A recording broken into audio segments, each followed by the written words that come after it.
Bonjour, je suis Hakim Na'alam et je vous propose ma chronique du dimanche 7 avril 2024. Elle s'intitule Jurez promis comme si vous n'aviez jamais existé. Aïe wallah. On a accueilli, c'est pas bien. On a reconduit, c'est pas bien. On a été médiateur, c'est pas bien. On s'est retiré, c'est pas bien. Faut peut-être nous dire ce qui vous convient le mieux, amis du Niger. Vous voulez tout stopper avec notre pays. Allahumma barak, d'accord. Vous avez affirmé, avec un fort accent émirati, être en mesure de tout régler seul comme des grands. D'accord. Vous avez dénoncé le traitement par les Algériens de vos ressortissants présents illégalement sur notre sol.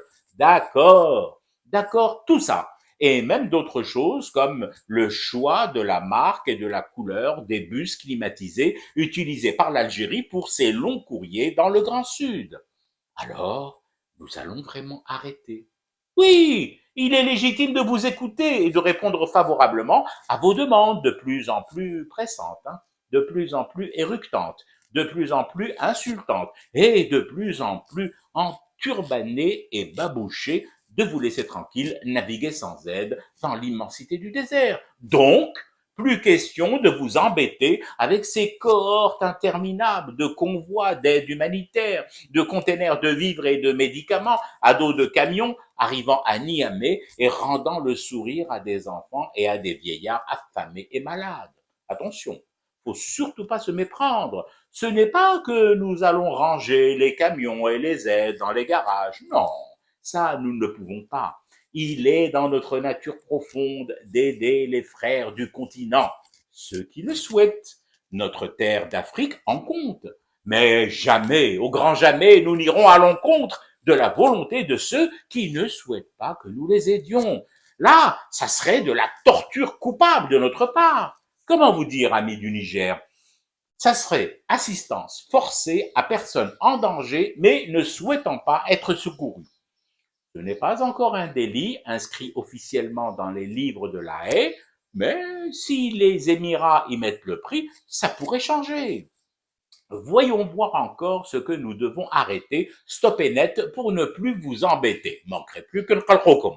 Ah oui, les prêts et aussi et surtout leur effacement. Oui, fini l'endettement d'un pays frère comme le Niger. Pas un sou de prêté dorénavant. C'est pour votre bien.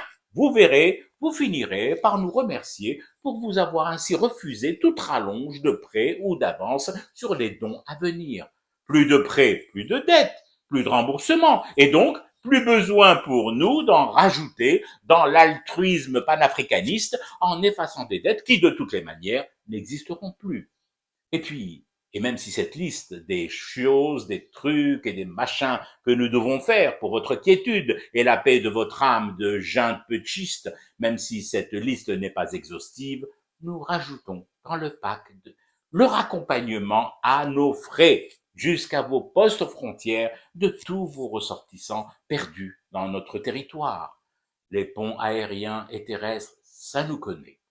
Considérez cela comme un bonus offert généreusement par la RADP et une sorte de contribution fisabilillah au renforcement de votre économie en y réinjectant rapidement, très rapidement, à grosse dose, de la main-d'œuvre et de la force de travail trop longtemps mise en hibernation sur nos routes, autoroutes et entrées et sorties de mosquées et de cimetières des Édiens.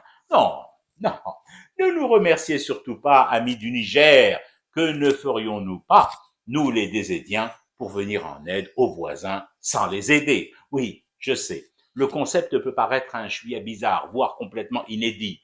Ne pas aider pour venir en aide. Mais ne vous inquiétez surtout pas. Mon petit doigt levé au vent en haut de la dune me dit que ce concept-là va connaître un avenir florissant. Florissant pour ceux qui ont l'habitude, comme nous, de fumer du thé sans jamais se plaindre du cauchemar qui continue.